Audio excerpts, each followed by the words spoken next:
season for him. It's a one man band, you know. All right. It is 7:30 ish. Apologize for the delay.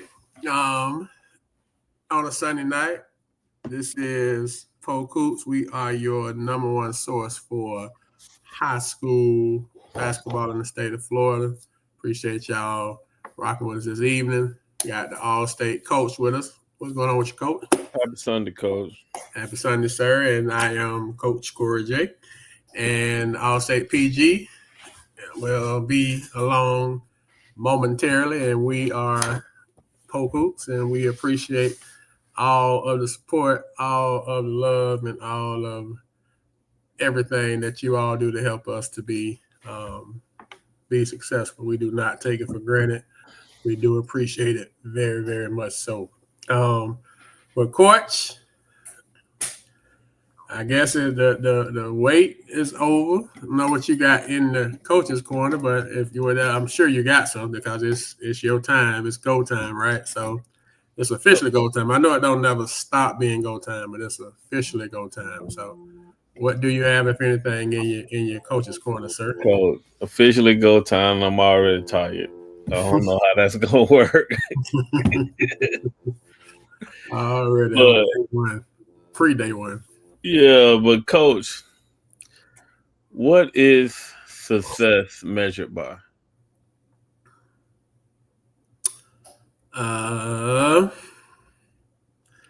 I think that could be a moving target. They can be, and I think it differs For from school, coach to coach, from yeah, program to program. program to program. So, um, I guess the headline, if you're doing a sport, should be wins and losses, right?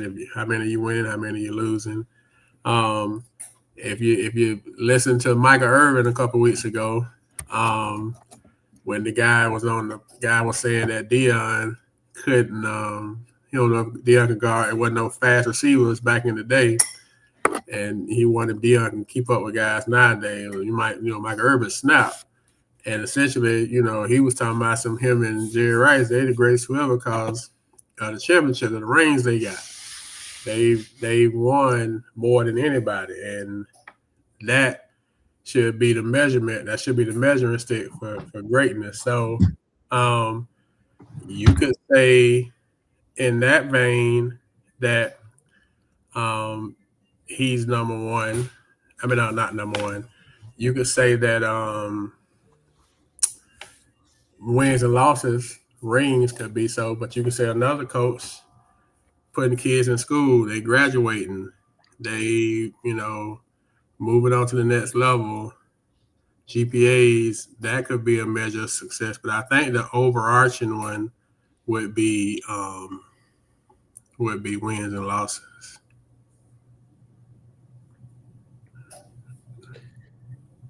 Can you get distracted by what that measurement is from outside noise? Like like parents and fans think success is this. Should that get you off of what goes in the measurement that you set? Should that alter that? Or should you take that in consideration? Should I take into consideration the outside people who? So you're asking who defines the success? Yes, sir. Um, I don't think that the parents should decide it or admin. I think that. So to answer your question, the short answer is no. Parents definitely shouldn't. Now, depending on your admin at the high school level, admin could define success, and definitely at the college level, um, 'cause, they'll get rid of you, and they got rid of James Franklin, and he had been successful. Well, but then that's a good part with him. What defined his success? Because he had multiple winning seasons. They was going to bowl games, but Coach, he was in the college football semifinals last year. Yeah, that's what I'm saying. So what's his definition? I mean, so wins and losses, like in his case, wouldn't be the measuring stick because he won. Like you said, he was 2 games from being the champ, and what less than 10 games later, he got fired. So I think that sometimes success gets measured against other people's success, and it's not individualized. And that becomes in sports, sports. So if you're winning a bunch of games and I'm not, then somehow sometimes I get judged by what you're doing if I'm not doing it. So do outside factors sometimes come into it? I think so, but that would be something that me as a coach, I guess I couldn't control that. But for as me, I don't think that I would do that. But I mean, it happens. It happens. Unfortunately, we are a very comparison driven society. Should admin and coaches have that conversation on their expectations and what they define success is and what they're looking for in their program? Should that be a conversation with the admin? I think so because, like a couple coaches have said, you got even Coach Harris just talked about it last week. Was it last week? Last week about how good him and his admin work together. Like he couldn't do it without um, a supportive admin. So I do think that there needs to be open communication and expectations. I mean, if they come in your office, it's going to be a different conversation if they go in and say Miss Jenkins' office, who's not.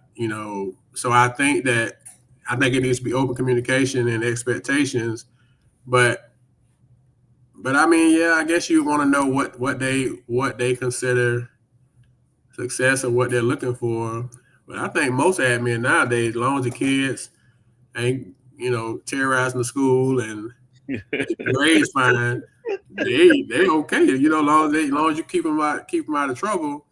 I mean, maybe it's changed, but I know back when I was doing the admin thing in Polk County public schools, that was the barometer. As long as they ain't in trouble, as long as that you police your kids and you make sure your kids ain't terrorizing the school, they usually be okay with whatever else come after that. Maybe it's changed, but I know that's how it used to be. Has it changed? I think it's still that. I think it's still that way. According to, I think most principals are that way. I'm Yeah, trying but to, I'm trying to figure out if I ever become a principal, how will I approach this? Because I know I'm gonna approach that kind of differently. So, so okay, put your admin hat on. We put you on the spot. Why not? You coach, got to coach. You got to coach. What does that look like from an admin perspective? So for the coaches that's on here, especially with the first official day of practice starting tomorrow, it'd be interesting to see if we did a poll of how many coaches have had that conversation with their admin. That would be interesting. But since that, you that since you will be interesting. since you're the resident admin, we'll go ahead and pick your brain.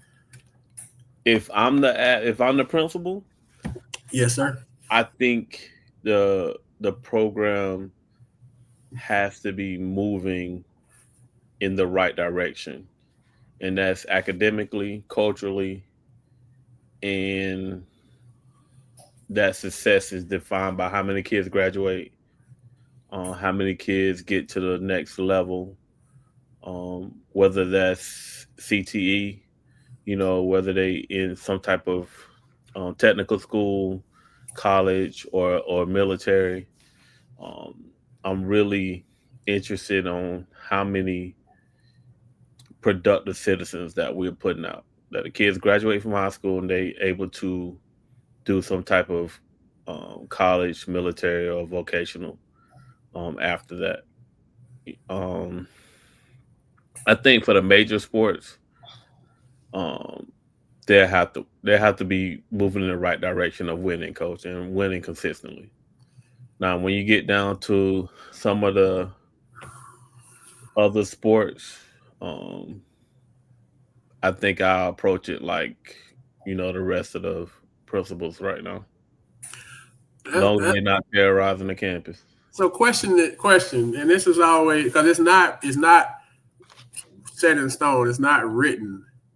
How much time does a coach get, or should a coach get, if they're coming into a situation where it's some work that needs to be done? They're not coming into a ready-made contender.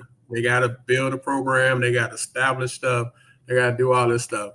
How long do you give them to build that program? What's that? Because it's been some cases where people have gotten 2 years and we're turning programs around, like, and still got let go. And some people have been around 10, 15 years and they ain't turned the corner at a stop sign and they still there. So what should be the realistic amount of time that somebody, if they're coming in building a program, that an admin should give them to do that? PC Gridiron, shout out to you, man. We're gonna talk about your point in a minute, but I want to ask Coach that so she. Um, I'm thinking 4 to 5 years. It gives you a chance to get a graduating class through. And like I said, I'm just looking for the program to be moving in the right direction. You know what I'm saying? It doesn't have to be, you know, at, you know, championship level because I know that takes time to build too. And, talent could be up and down, but it has to be moving in the right direction. Like if it's going backwards, coach, if it's spiraling backwards, then yeah, we got to go a different direction. You know what I'm saying? If I'm getting a lot of complaints from the kids, a lot of complaints from parents, a lot of complaints from community people, that factors in. Long as you winning, you can be 17-15, 18-14. I can tolerate you. Okay, you I just can don't want to. tolerate Since you're a sports principal, you just don't want to losing program. you. I do not. You got to go. What if you're in a situation, Coach, and you being a sports principal, and you're aware of how things go? If you keep losing kids, like, I mean, is that your coach fault? And is the expectation still the same? If I'm like, just take Coach Woodside from last week. He left at the end of the summer, after the summer, and lost pretty much his whole team. Hmm. Do you at the same expectations, knowing that? Um, But if he got all them guys, he don't go 3-19 last year. Facts. He probably in the Final Four again. Right. But at the same time, I'm gonna have patience with Coach Woodside because he done been to 6 Final Fours, Coach. Well, I mean, I come on. know he, I know he got a he got a formula for success. He hasn't won it, but he still got the formula. He's been consistent. Like how many other bad years has he had? I only can think of that one. Yeah. Rest of the time, he's been in the playoffs. Okay. So what you think about PC Gridiron point?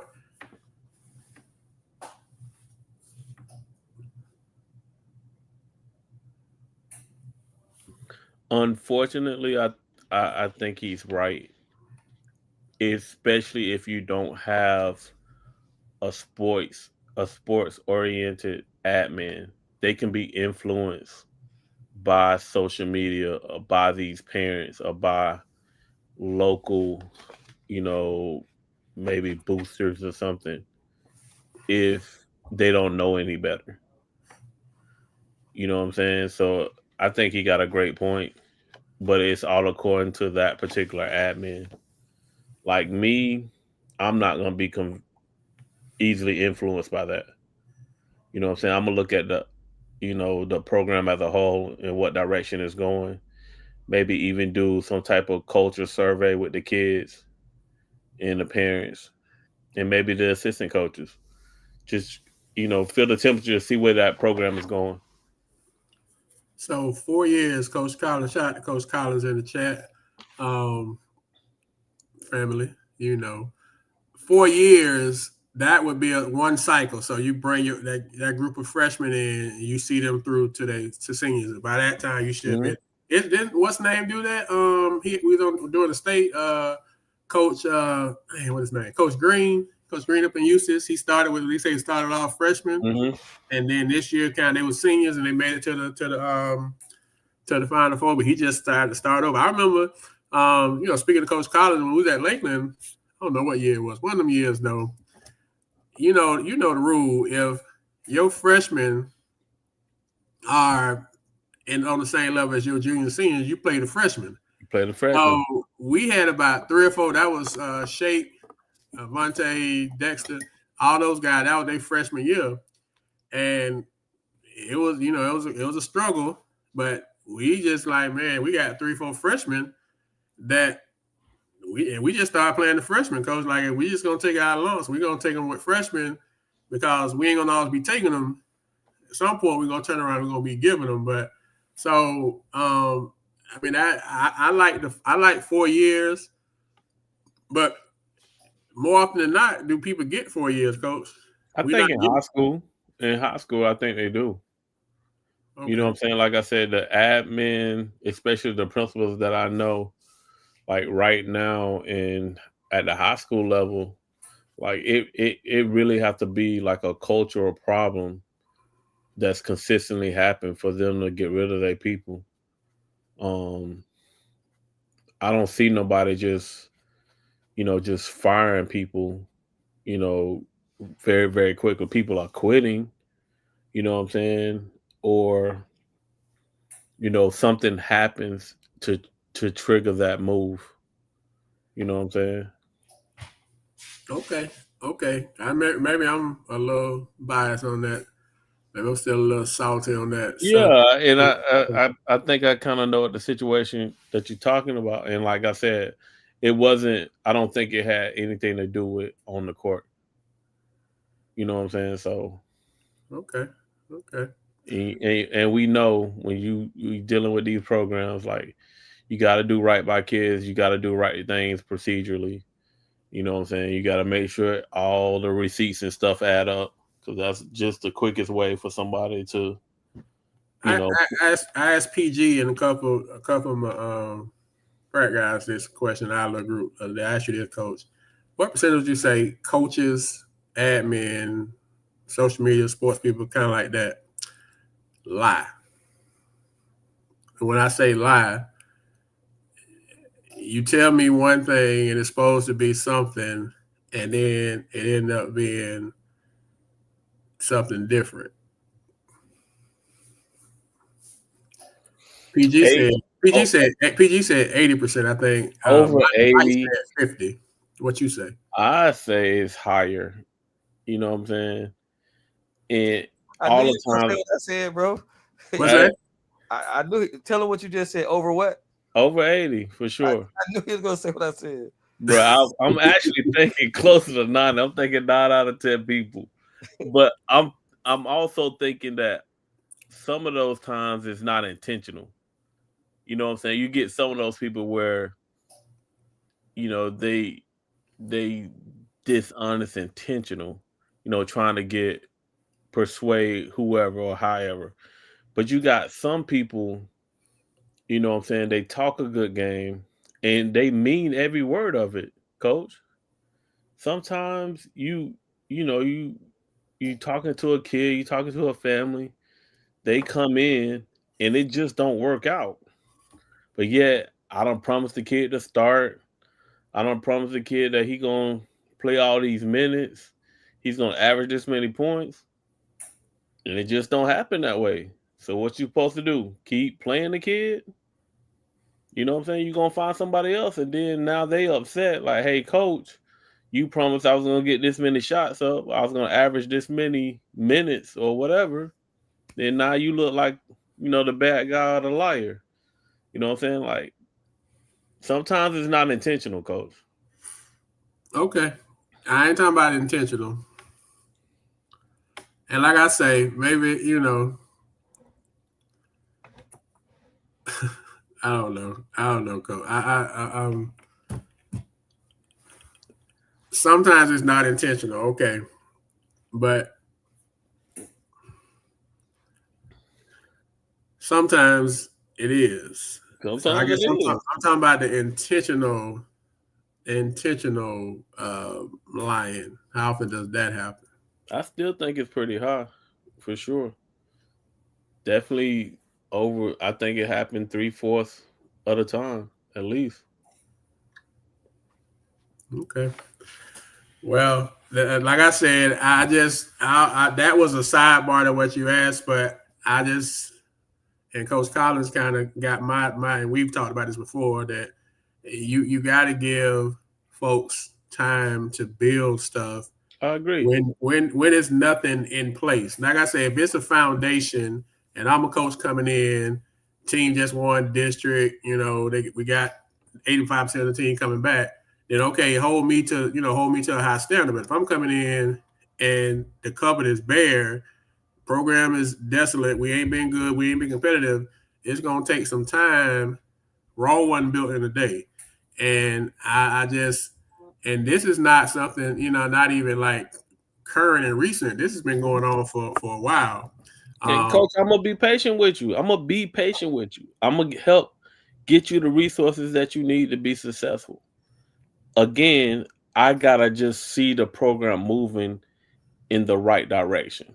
I know it's gonna take time, but you at gotta the see same, you gotta see some good things, some stuff yeah, happening. And yeah, like you just said, coach, and how many admin do this? And I'm not an admin anymore, so I can speak a little freely. How many admin do what you said? How many admin give resources and support? Now I know they got to run a school. I know they got to move the needle. I know they got to do all that. I get all that, but a big part of the success of your school is not just what the kids do in class; it's what they do out of class. Those sports teams, those band, those clubs that they're in. That stuff makes them well rounded, and hmm a lot of that stuff feeds each other. I don't know if a lot of admin, and I can speak, with authority on this because I've been an admin. In most cases, I still am an admin, so I'm not just running my mouth. I got I got receipts. I done put plenty of kids in school. I done put plenty of kids to school for free. So I'm not making this, I'm not making this stuff up. I know what I'm talking about. yeah, And sometimes we got to look at all that goes into that test score, all that goes into that school grade. And it's a lot more than just the classroom and that classroom teacher. You know how much help I can help the classroom teacher out? You know, definitely. little Willie who giving her the blues in algebra one. It don't take but one call to me and one email to me, and it's like the hood substitute. It's over. I got you. So anyway, that's my little soapbox. I ain't gonna jump on there, but PG, what's up, man? so anyway, man, PG he in and I guess Man, he I'm working. I'm trying to put a step show together in a week. See, I said I'm gonna come on the show. I ain't want to disappoint nobody. I ain't want to just leave yeah. y'all hanging again, bro. We got a competition Saturday at Waters, and they got me doing all the sounds. So I'm back and forth. I'm All right. listening though. I'm here. All right. Well, speaking of being here, we got our guest for this week is in the studio, so we're about to bring him out. Really does not need any introduction, but we're gonna do it anyway. He has come to Polk County and he has built a small school powerhouse that plays big school basketball. One of the most genuine guys that you want to meet, just good guy, and took his team to the state championship on the brink of the state championship. What's up, Coach Brooks? Last year, and they um, looking to seal the deal. Looking to it's redemption, I guess, revenge towards people say. So very excited to have him on the show tonight. We know he's a busy man, so we're gonna get him a little bit and then let him get back to getting ready for tomorrow. But welcome to the show, Coach Steve Fitzgerald from Victory Christian. What's going on, Coach? What's up, Brandon? How are you doing? Everything's good. Hey man, we Just on are the good, man. Sonny, we know. First of all, appreciate you working us in. Know you either on the plane on the way to the airport, son, but I know you get to go see LJ. So tell us about how LJ doing and how the experience was checking him out. I know you don't watch him a couple times, but just talk about that for a second. We'll intro you that way. Sure. Yeah, I'm just on the way back from the airport. We had an amazing trip. Got to check off one of my bucket list items as being in the Madison Square Garden. Um, and LJ's doing well. He's coming off an ankle injury. So he played last weekend. He was a little rusty, but second half he played really well. And this week he played 20, or last night he played 20 minutes. Continued to improve his, rhythm and timing and everything from getting back from the injury. But all the coaches have been really excited about the growth he's made over this past offseason. From a maturity standpoint, from a body standpoint, obviously he has the skill set to be successful. So it's just a matter of, I don't think people realize the adjustment that it takes at that level from a mental standpoint. And, that's probably what I'm most proud with him is just how much he's grown over this last year. I know we saw him over at Santa Fe. No, was it Santa Fe or Bartow? We saw him this summer, Santa Fe, I think it was. And when he came on the show, and we was just so impressed with just how he just carried himself, and then how he got on the show and how he spoke. So I Right. know you're being proud of him. We're proud of him too. So just wanted to give folks a chance to give you a chance, the intro there. I'm sure we'll talk about him again in a minute. But Coach, anything you want to do or say as we kind of get started? Anything you want to say, folks don't know before we start kind of, asking you some questions.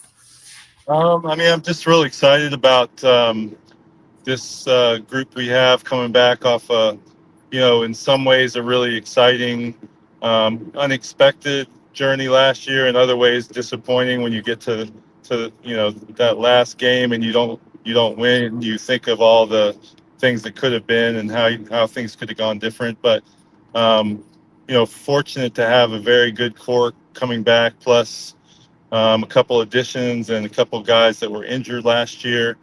So on paper, I think our ceiling is higher.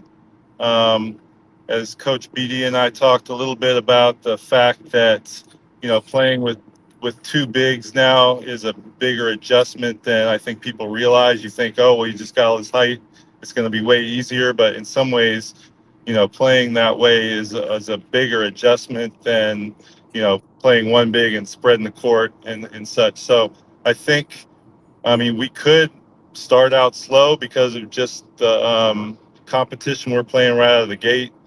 But our goal is to put ourselves in a position to have a chance to finish the job this year.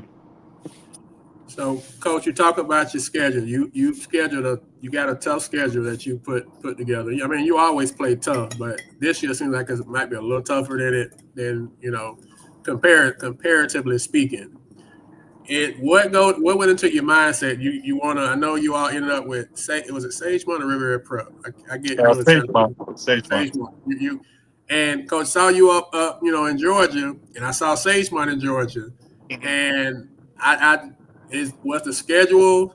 We know Coach Billy D talk about it all the time how he already looked at the district region, state next year district region state. So was that kind of the thought? What went into the thought process of putting together the type of schedule that you did?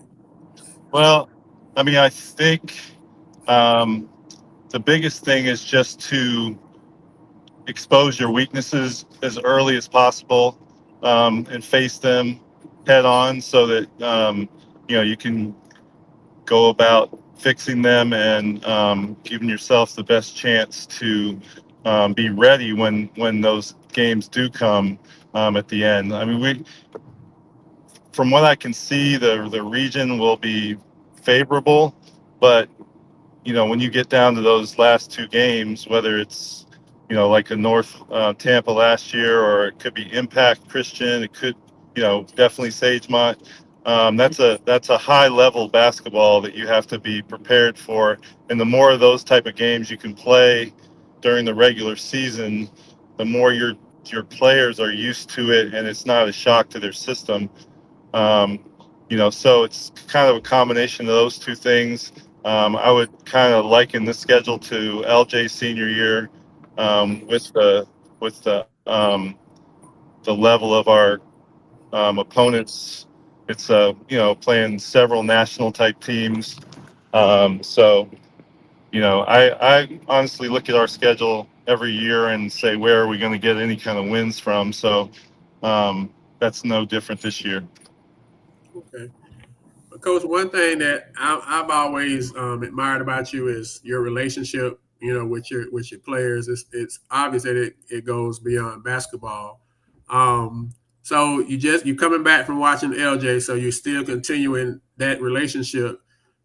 And LJ was a top impact, was a high level kid, high level player, all state. Clearly he's showing it at the next level. And then you went from LJ to Quentin Wilson, who's another high level kid, highly ranked kid. And I was just so impressed. So, everybody knows that Quentin decided, he transferred to Overtime Elite. But how you and even your staff and the school, everybody handled it so supportive, no bad feelings, no ill will, supporting the kids, still sharing this stuff, still sending stuff to us.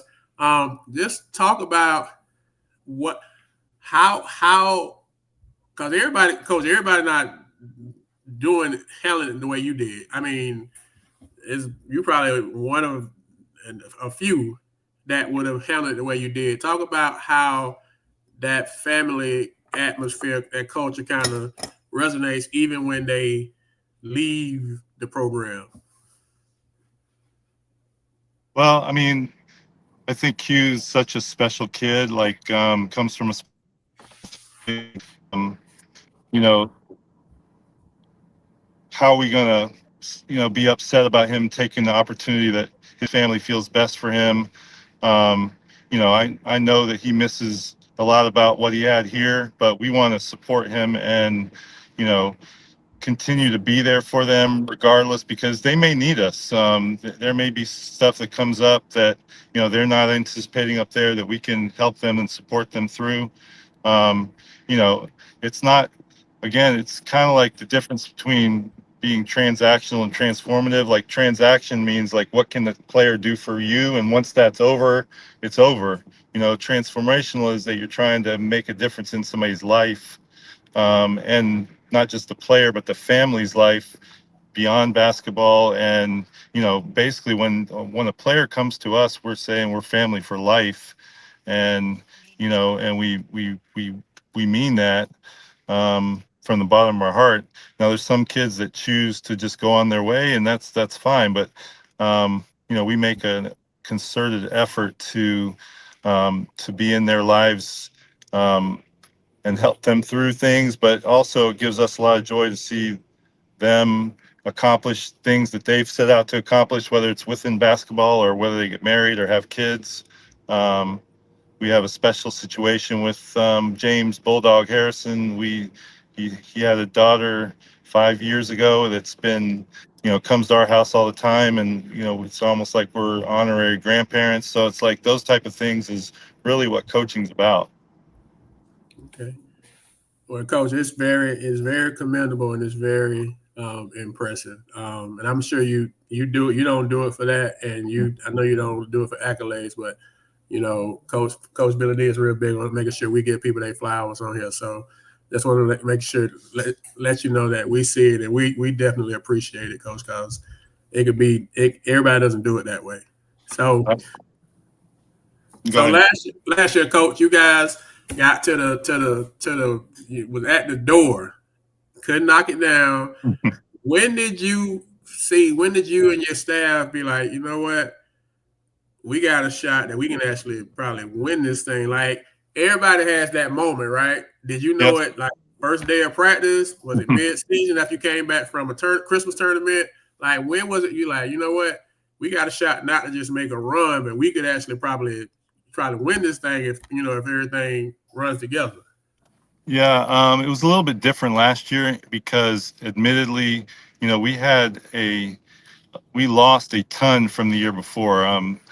From every aspect, statistically, leadership, everything, and so we intentionally did not schedule quite as difficult. So, honestly, I did not realize that we would be a state championship caliber team. I knew we had a chance to make it because of our region, but I didn't know that we'd have a chance to actually win it until the very last game of the season when we played Gibbs in the Mosaic, and they were a nationally ranked team at some point last year, and without Q shooting well, we were right down to the wire and had a chance to win that game. So that showed me that we could compete and grind at a level that would give you a chance to beat a team like North Tampa or compete against a team like Sagemont. So it really was very late in the season till I was a believer.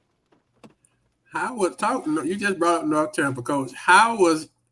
We watching it, right? Whether you were in the Civic Center or you was watching it online, how was that? Have you coached a game? First of all, have you coached a game like that before? And how was it managing emotions, the situations, just the momentum, all of it that went into that game until Tucker hit the instant classic? Talk about from the coach's perspective.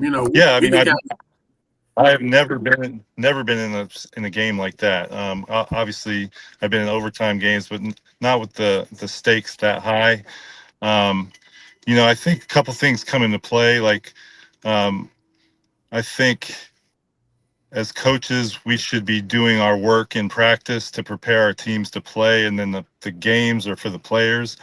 And obviously, we're making some adjustments here and there, but just allowing not to get too emotionally involved in the game. Obviously, there are emotions involved, but you got to keep them in check and not over coaching.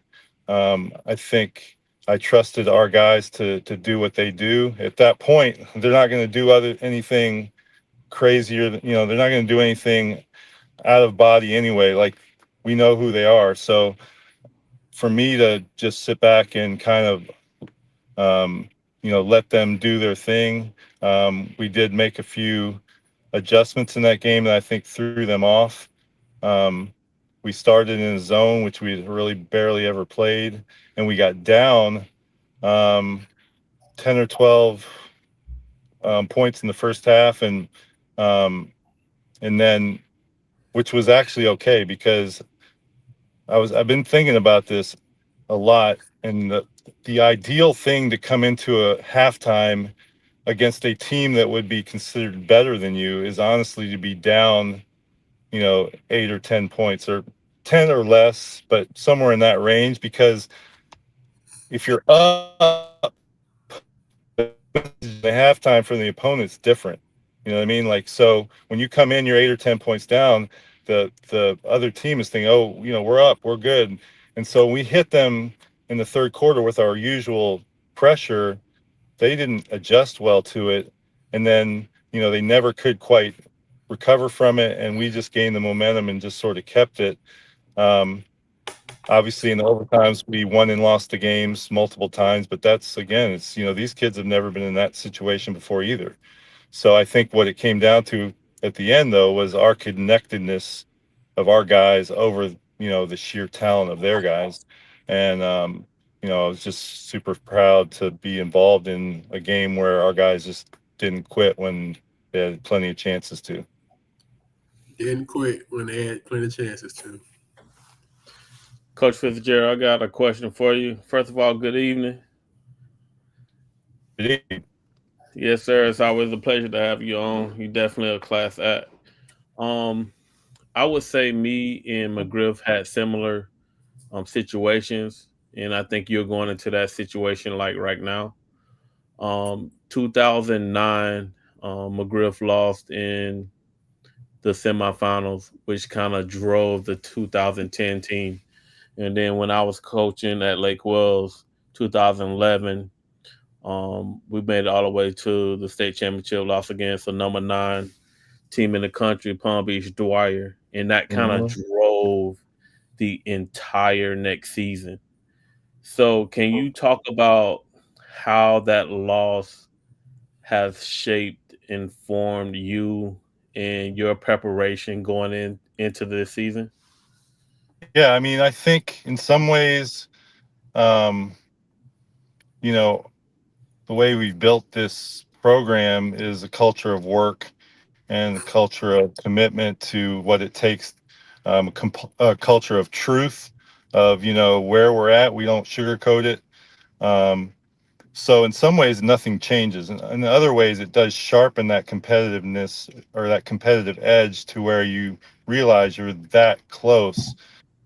What can we do to give ourselves the best chance to be, more prepared, more ready when that opportunity comes again.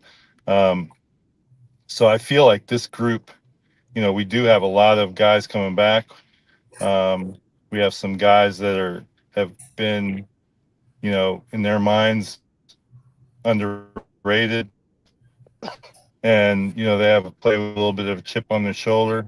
So I think all this stuff combined to us that edge to get back there, and if we get another chance to really be ready. I think Sagemont was a team that, quite frankly, was just better than us. We play them 10 times. We might win 1 or 2 games against them, but I think now our guys have, seen what it takes, and they up their level of preparation, both individually and as a team, playing quality competition this summer, and not just being happy to be on the court, but being hungry to win those type of games against those type of teams. So yeah, I think that it definitely kind of sharpens your edge of competition. Well, Coach, you went from, like you said, you lost everybody, and most people might say you was a year away with getting there, because now, like you said, you got everybody back. I mean, JoJo left, and then Q left unexpectedly, but everybody else is back. So before you talk about the new uh, additions, talk about who's back, who played, and what talk. Because like you say, Yeah. some of the guys got some, feel a certain kind of way. So we want to make sure that, you can give a chance to recognize, everybody's going to be a part of what you're doing. Yeah, I mean, it all starts with Miles Morrell. I mean, he's been with the program since he's in 7th grade. He feels like he's been here forever. Like, just from a basketball IQ standpoint's off the charts. Obviously, a coach's son, been small his whole life, been, had a little stigma against him his whole life. So I think he's been so driven by that he took a huge step last year that I don't think people saw coming, and he's taken another huge step this year, in his confidence and his strength and his preparation. He's just kind of runs the ship for us, and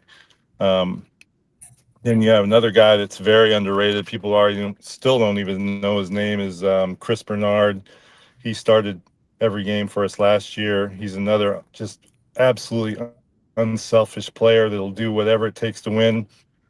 He's a connector. He's a one more guy. He can get in the paint. He's a underrated athlete. Excuse me. So then we have MJ McCullough, who just absolutely came into his own last year.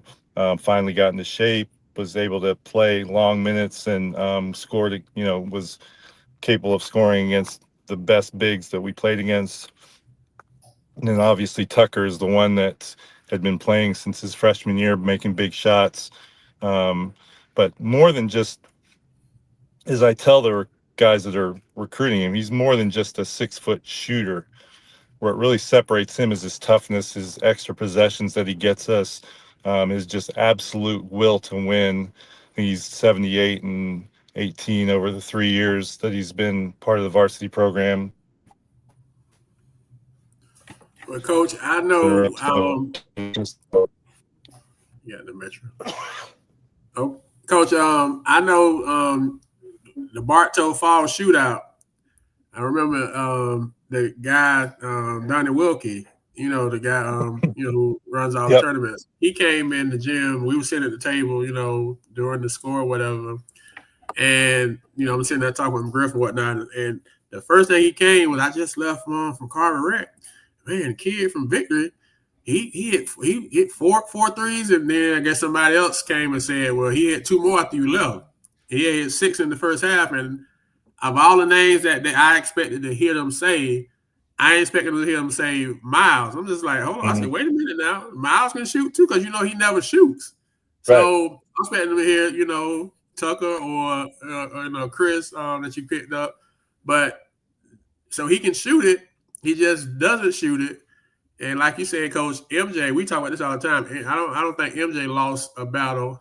And he played, everybody he played was bigger than him. And he didn't lose one matchup all year long. It was amazing to watch him, especially, when y'all played Gibbs. I saw y'all over at the Mosaic. It was crazy just how he gets to his spot, he gets his shot, you can't block it, and you're not gonna outwork him.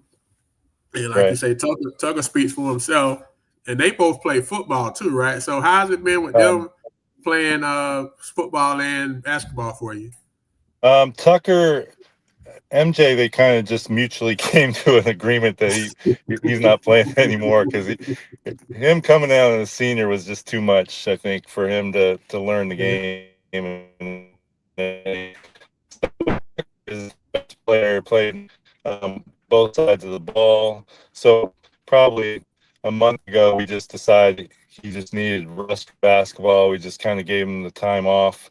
And again, I know you guys have talked about football and basketball in the same season, or whatever. Nothing is done without the cooperation of both coaches. We're not, and the kid, if they're mainly a basketball player, mainly a football player, it's a different deal. But Tucker's one of those guys that you almost have to tell him to take a break, because he's just putting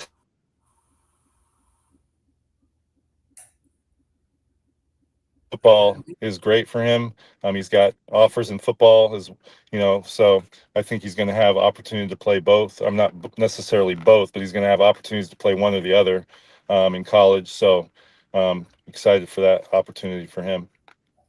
Okay. All right. So those are the guys that are coming back. Speak about it. And then, people were feeling some kind of way when you lost Q, like, oh man, he lost Q, what are you gonna do? And Coach, you lost Q, which is a big loss, but you lost 1 and added 4, right? 5, I think you added 5. Yeah. So talk about the 5 that you added. Just say that. Is that me? The loss of Q, is similar to the loss of an LJ, where for 5 years we had somebody that could take over a game in any minute and just win the game single-handedly. We don't have that anymore. We do have depth, and we have a lot of different pieces, where I'm saying the ceiling is higher, but again, it's adjustment. So I don't want to minimize the fact that we lost Q, because that was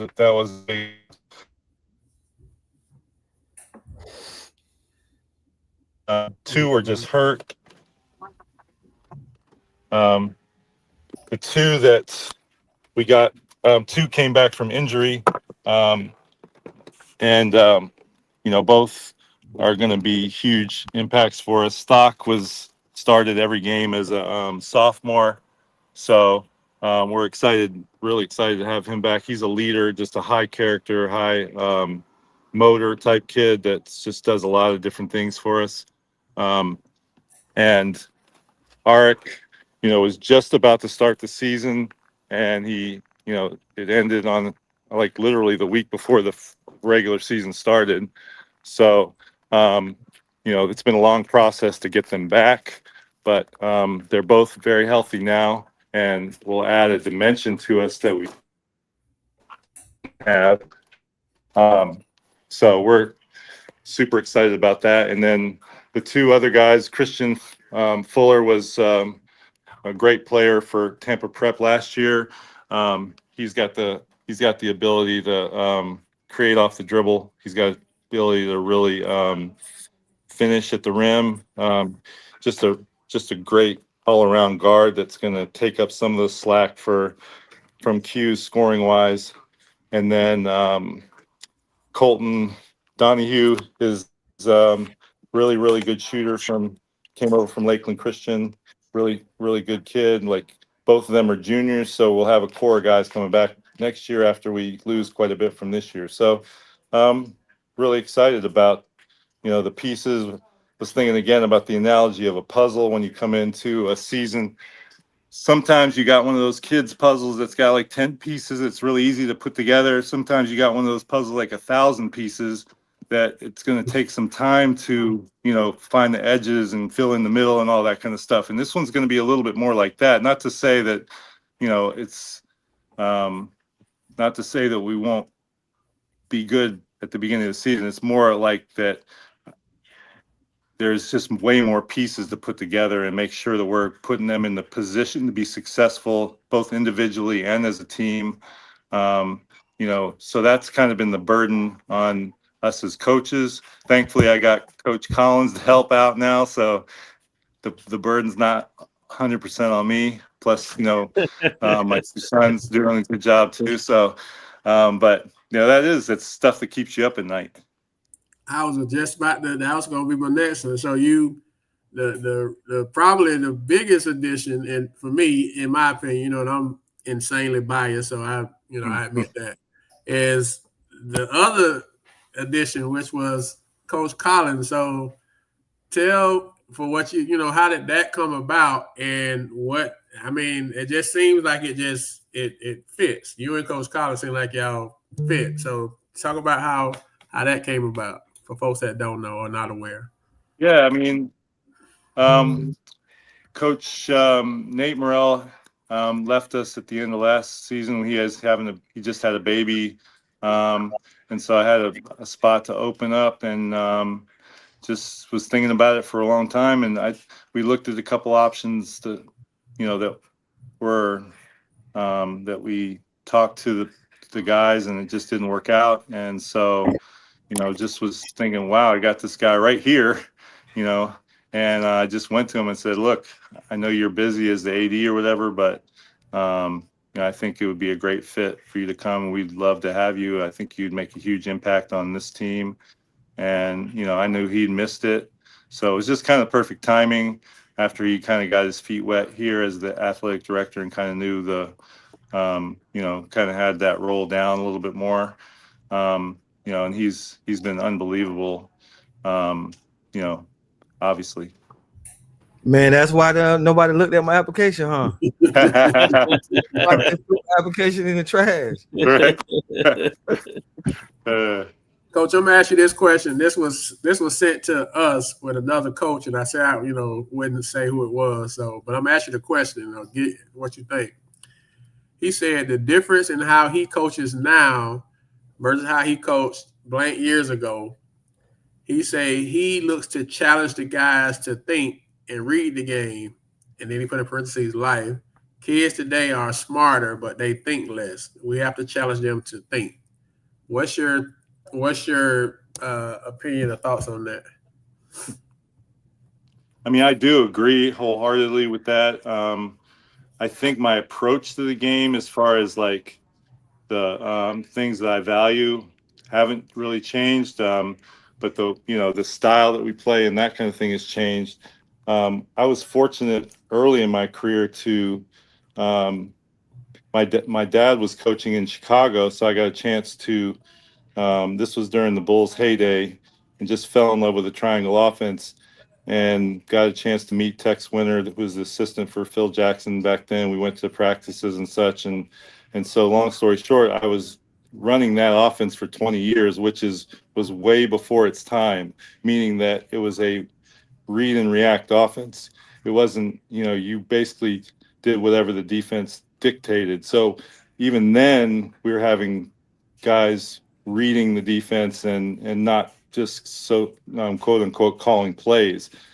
So that really hasn't changed. For me, it's been a 180-degree change as far as like the stylistic approach as far as like really playing a little bit faster, playing a little more pressure defense. Those kind of things have changed.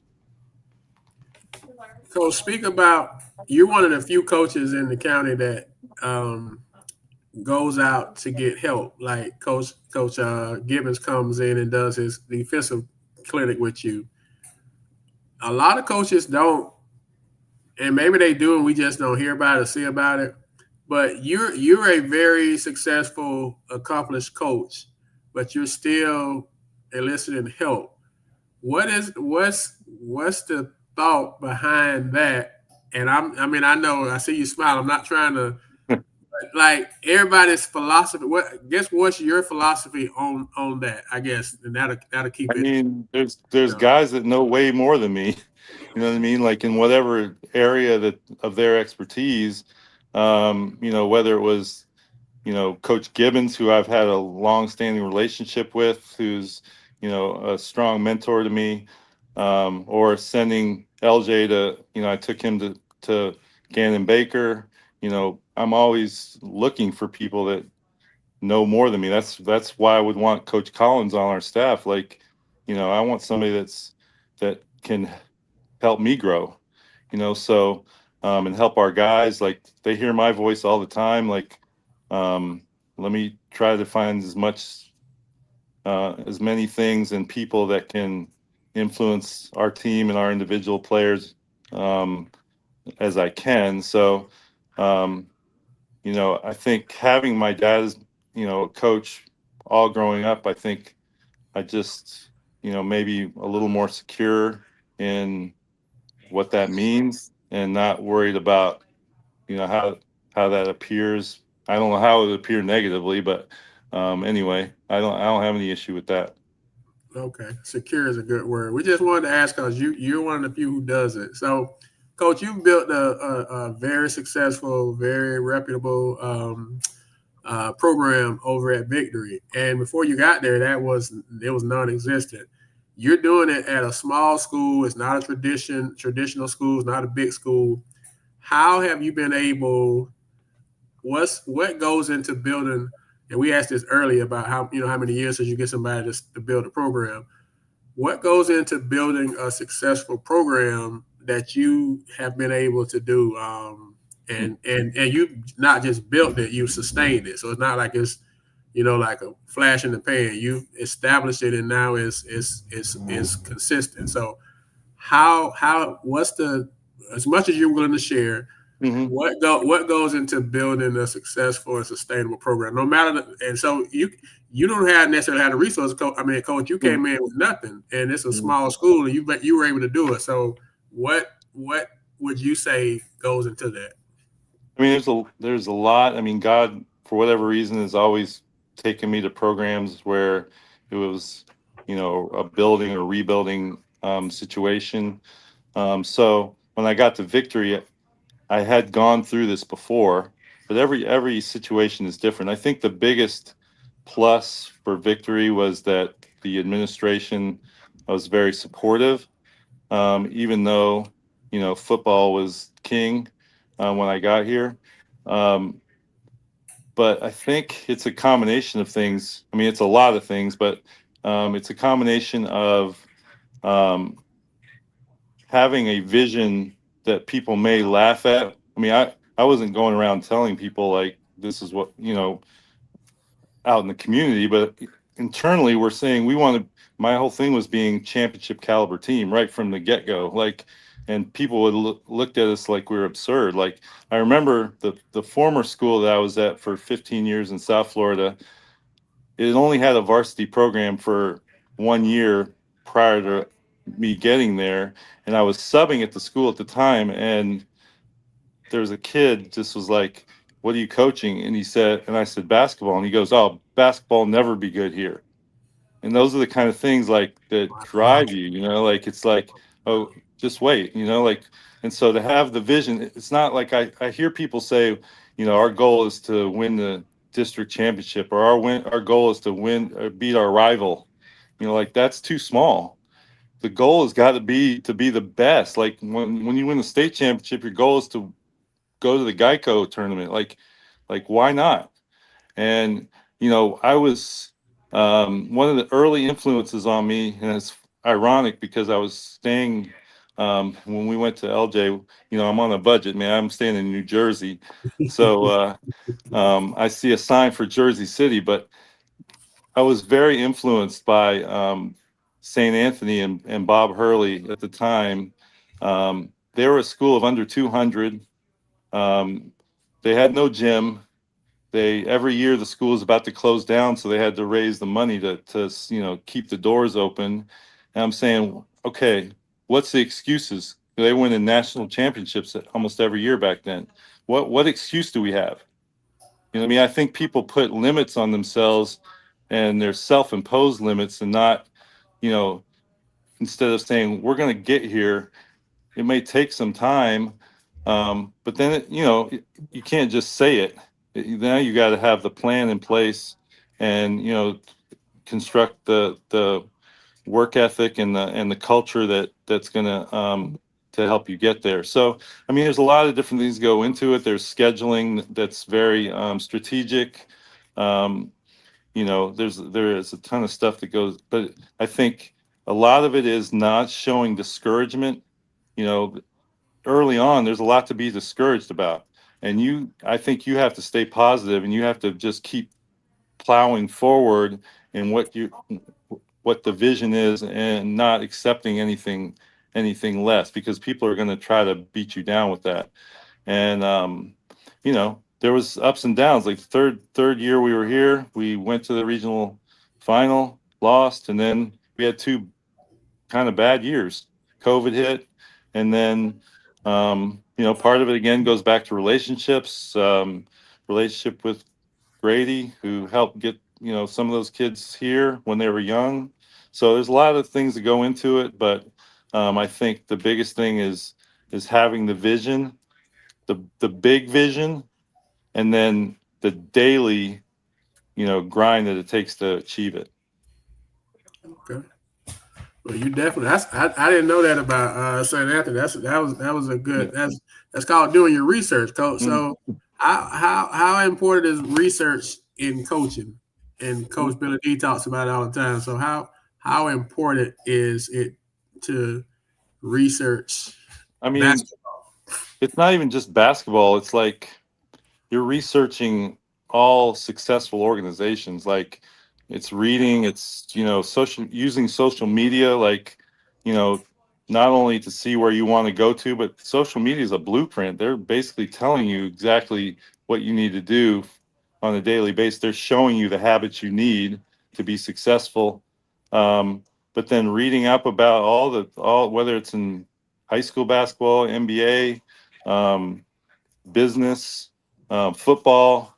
I mean, there's so many resources out there, but people don't really want to do that. They get caught up in their own little bubble, and a lot of people are feeling sorry for themselves as far as like what they can't do, instead of, hey, if you're gonna do it, like, why not be the best? You know what I mean? Like, and be willing to do whatever it takes to get there, and that means you're gonna have to go through some hard times, and that can't break you. It can't give you excuses. We talk again. It's like we're talking about um, what we want out of our players. No excuses, great attitude, how you react to adversity. But yet, a lot of coaches don't follow what they're demanding of their players. Oh So I mean, boy. if you're going to demand it of your players, you got to be way above that. Oh, And so I think that's a key to being successful. man, you speaking Coach Billy D language. He about to pass the collection plate. He's just when he get one, boy, he be ready to run with him, Coach. Well, Coach, man, we appreciate you. Well, first of all, you talked about your kids, you talked about the season. So the district, your district and region is pretty favorable, right? I think so. And the class didn't change, so the top teams are still Impact, North Tampa, Christian Sage Money. You guys, would you say that's pretty accurate? Yeah, I mean, North Tampa, obviously, their coach and players went to Zephyr Hills. CFCA will be good again. Like, that region's kind of a little bit up in the air. Could be OCP again, but Impact and Sagemont are still really, really strong. how you feel about, because like you say, the goal is to finish the deal.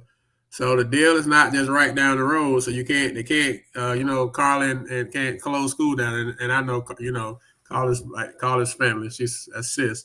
You can't just close the school down and go down the road this year. So what's your thoughts on them moving it to Duval, to Jacksonville? Because you're one of the few handful of teams in the county that we're penciling in to go. So how have you thought about that, or have you thought about it? I mean, yeah, those kind of things. I mean, they don't really matter to me. They matter to a lot of other people. I mean, I find it as something I can't control.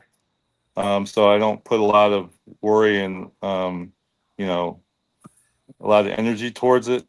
But just to clarify, my goal is to be championship caliber, because to win a championship, there are things out of your control that have to happen. And so, I don't think your goal, I mean, you can have a goal to win a state championship, but I don't think that's what you can be really about, success and failure, because, I think just being able to compete at that level consistently, and then hopefully you're going to break through at some point. Okay, so you can't do anything about it. That's where the games are going to be played. That's just where we got to go and do it. Okay, and really, that's, like you said, there's not much you can do. But I just know you all had a decided.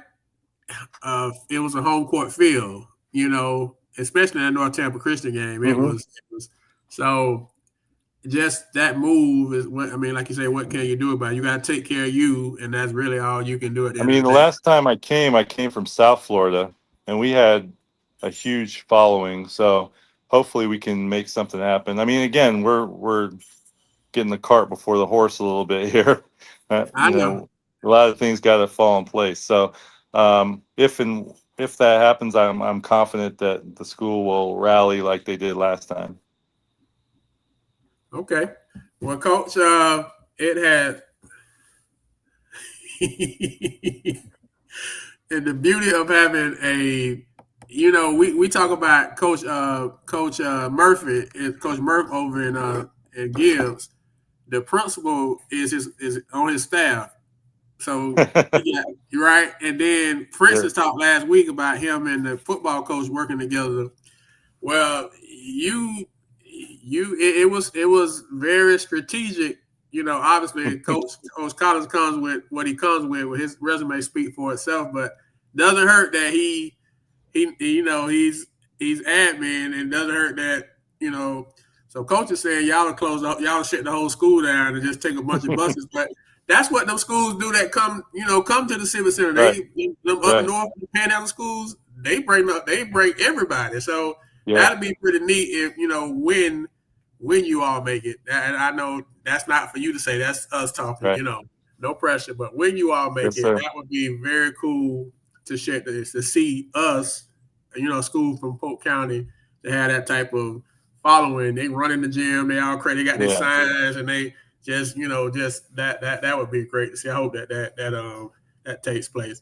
So Coach, we got one question for you. Well, one more, then we'll finish up. Talk about culture. And clearly you have a culture, as PC Gridiron said, you have a culture at Victory. We'll save that next week. We'll ask Coach Blicker the same. You guys are great, shameless plug. Great article.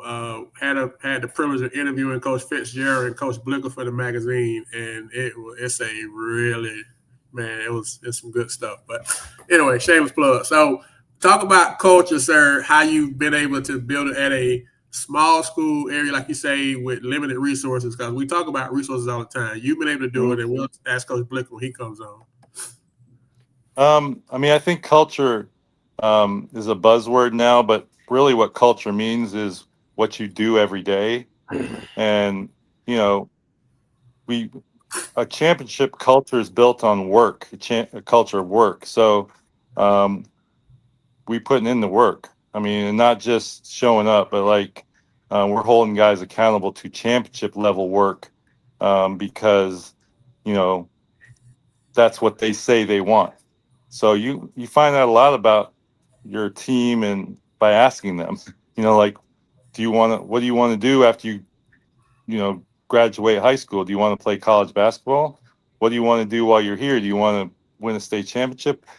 When they answer those two questions affirmatively, that tells us that we can hold them accountable to championship college level work ethic and detail oriented work. So I think that's where it starts.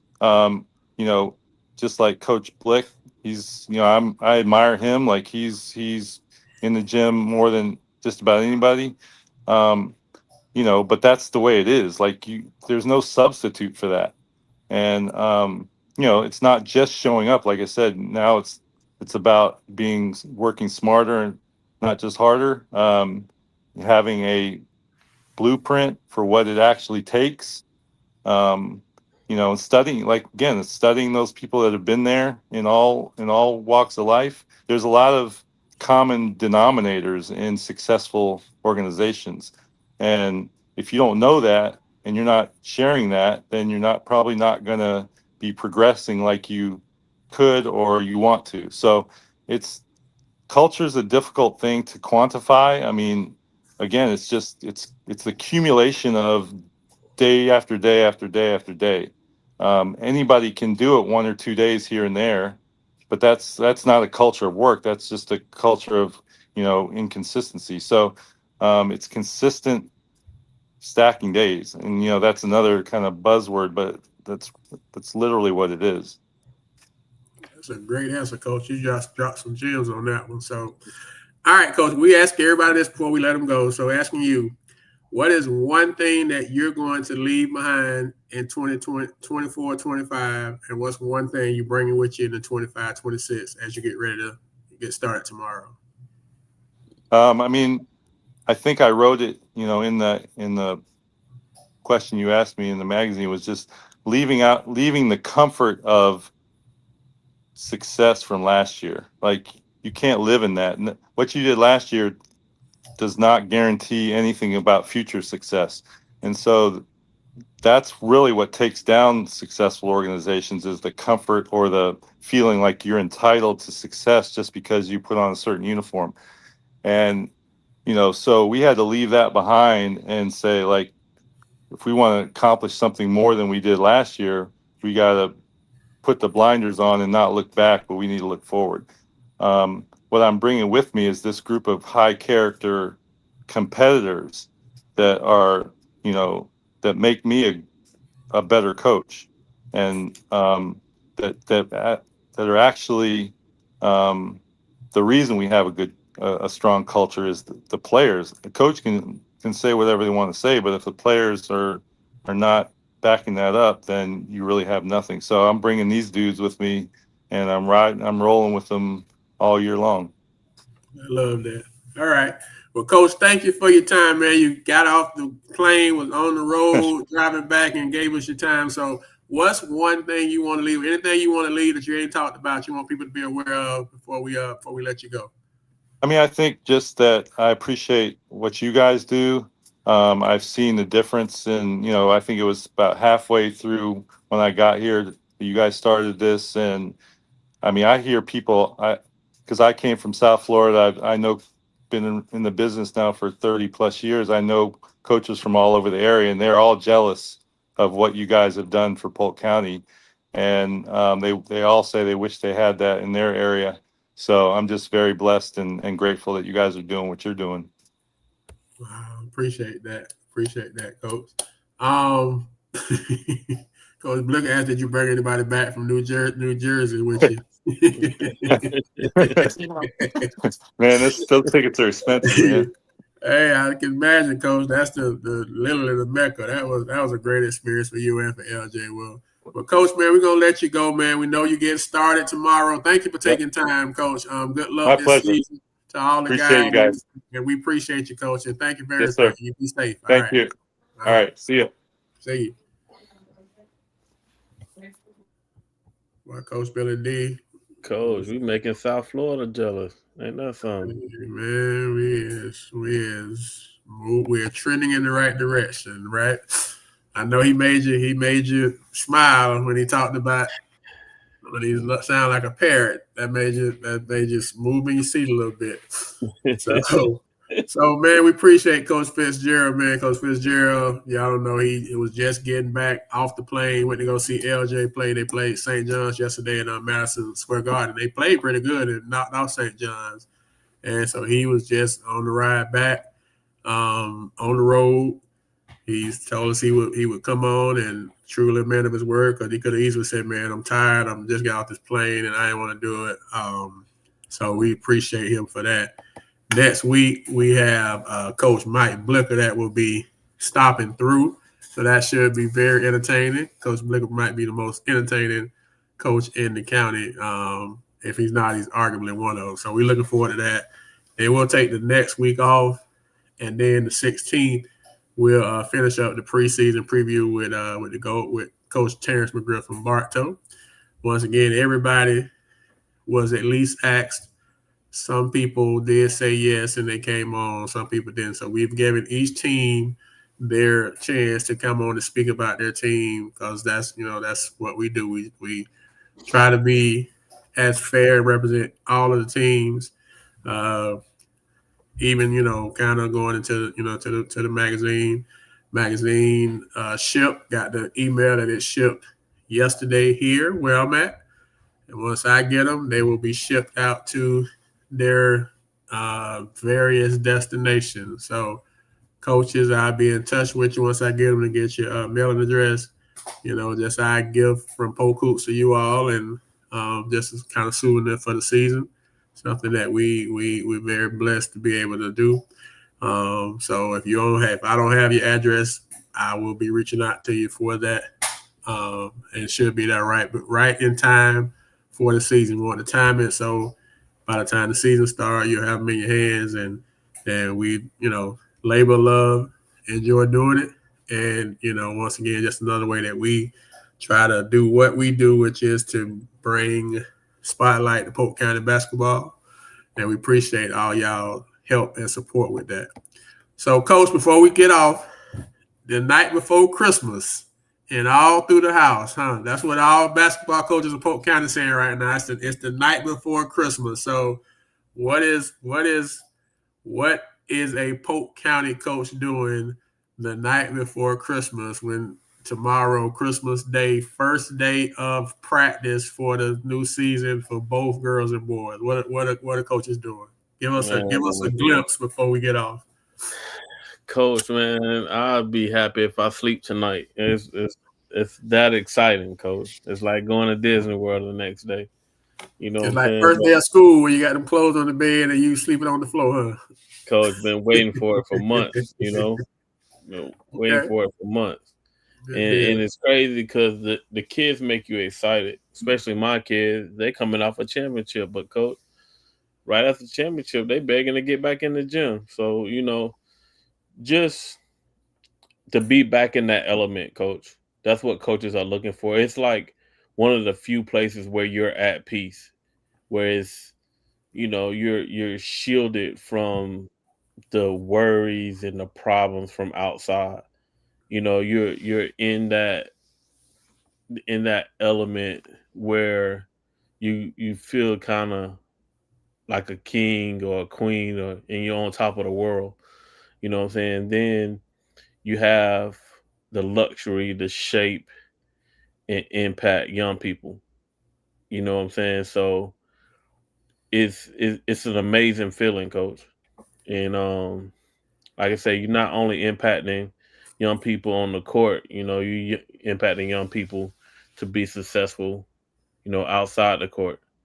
You know what I'm saying? So it's an amazing feeling. It's an excited feeling, and it's here, Coach. I'm excited. You know what I'm saying? You can see the NBA done started. I was happy to see Walt be successful in his first game. Tony Bradley and everybody that's representing Polk, right now. I'm excited about the college kids. The new freshmen that are there. I'm really excited about what they have going on. Isaac Salazar is one of my kids that I've coached in travel ball. They had him mic'd up in practice the other day. Just things like that, coach. It's a lot of good things that's going on with our kids. And I want to make sure that I wish the best for every coach that's here. It is a thankless job, but just I want to let you know I'm sending my words of encouragement. Good luck to y'all this season. Is it any way that I can help? Don't be afraid to reach out. But I really wish everybody a successful season this year. Coach, you just hit on something, man. I watched, and me and Tuma talked about this. Friday, I think it was Friday. We talked Friday, I said whatever, but we was talking about how Friday morning. Talking about it. We just catching up, but then we was talking about Walt, and I'm like, we literally watched Walt grow up. Walt started when we started this platform, more or less. And you almost watching it like a proud uncle, like you just, and so then I turn on, it's football and basketball. And so you see kids that you have been covering that's at the next level and they're producing, JP preseason all conference, like you say, LJ playing in Madison Square Garden. And we got a kid in the Ivy League. You got Isaac in the Ivy League, and then you got Tate and Darius starting their careers this year. It's just like you're seeing these kids at the next level, and it's, to me, Coach, I just smile, Coach. You pick up a magazine and you see their names in the magazine. That was the thing, Coach. That was the whole deal about Polk. Who doesn't want to see their name in the magazine? We can do what Street Smith and Sport News do in Polk County, and it's just, to me, it never gets old, like seeing those kids on the next stage and performing. And so then, like you say,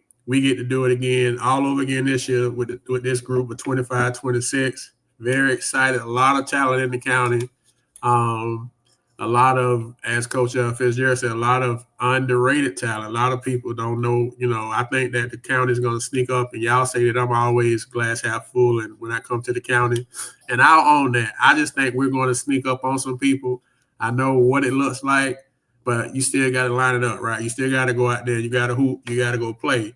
And I just feel real good about us, but I always feel good about us. And before we get off, man, I know we haven't had a lot, but shout out to Jules Bermudez from Davenport. He's been picking up some offers. Derek Downing from Discovery picked up off. I think they both got one from, I think it's Lucerne. I know yesterday, Friday, Jules got one from Pitt Bradford. So he got like 3 or 4 in the last week or so. And Derek picked up one too. So I just always want to shout the kids out, man. That's, we already put it on the page, but we always want to, give you accolades, man. Keep working, y'all. Somebody watching, as Coach Kelly, Kathleen say, keep watching, keep working. Somebody watching, and all it takes is one, Coach. You can have 1,000 offers. You can't go play for one team. Mm-hmm. So good luck to y'all tomorrow, man. As you start the season, coaches, players, y'all been working hard. Been fall, summer, spring. You've been doing all the workouts. You've been flipping tires and running miles. I guess some of y'all probably still going to be running miles tomorrow, but you've been doing a lot of that stuff, and now it all starts to be for real. So good luck to you all, man. Good luck. And Polk Hoops, we wish y'all the best this season, man. And obviously we're not done. We just know y'all about to begin. So good luck to everybody, old and new. I know a couple of new coaches. My guys, Sheldon Dennis tomorrow. Good, congrats and good luck. Kenny Davis at a new spot. So we're excited for Polk County basketball as a whole. And Coach, nobody at this point, the transfer portal is dead, right? So we can't post any more transfer portal news. Wherever they line up tomorrow, that's where they at, right? Right. Whatever gym they walk into, right? They can go tomorrow. They can they can enroll tomorrow, Coach. So Tuesday, wherever they go Tuesday, they stuck. Okay. Yeah. All right. So by this time next week, the transfer portal will be closed. And you got who you got unless they physically move in from like Hawaii like they did for Woodside. They bust them in or fly them in, that's different. But for transfer from 5th Street to 5th Street, that's gone. All right. But, man, y'all get to it. y'all get to it, man. And we excited for y'all. We excited for the start of a new season. So y'all have a good one this week, man. Until next time. Next week, Coach Blicker stopping through. Appreciate you, Coach Fitzgerald. Polk Hoops, we out.